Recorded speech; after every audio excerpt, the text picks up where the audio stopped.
আমাদের প্রিয় নবী সাল্লাল্লাহু আলাইহি সাল্লাম তিনি গোটা কায়নাতের সবচেয়ে সুন্দর, সবচেয়ে সুন্দর। মুহাদ্দিসিন কেরাম বলে, কিতাবের মধ্যে আছে, আল্লাহ তাআলা অর্ধেক সৌন্দর্য, এই সৃষ্টি জগতের অর্ধেক সৌন্দর্য আল্লাহ তাআলা ইউসুফ আলাইহিস সালামকে দান করেছেন, আর বাকি অর্ধেক সারা সৃষ্টিকে দিয়েছেন। বুঝেন নাই? এই বাকি অর্ধেক সৌন্দর্য দিয়া, গাছ এত সুন্দর, ফুল এত সুন্দর, ফল এত সুন্দর, মাছ এত সুন্দর, পাখি এত সুন্দর, হাজারো নারী এত সুন্দর, আসমান এত সুন্দর, জমিন এত সুন্দর, এগুলো হলো অর্ধেক।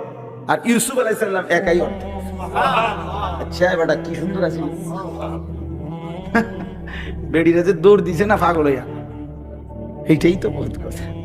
তো ইউসুফ আলাইহিস সালাম অর্ধেক সৌন্দর্য আল্লাহ দিয়েছেন, আর বাকি সৃষ্টি জগৎকে আল্লাহ তাআলা অর্ধেক সৌন্দর্য দিয়েছেন। এটা নবীজি বলছেন সাল্লাল্লাহু আলাইহি ওয়াসাল্লাম।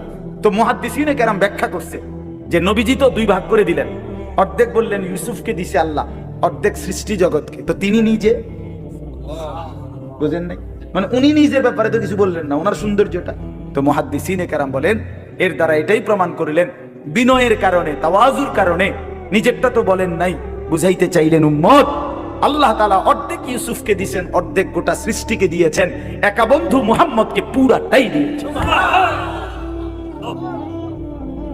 পুরাটাই। হুসনে ইউসুফ দমে ঈসা ইয়াদে বাইদাদারি আঁচে খুবা আহমাদারান তু তনহাদারি।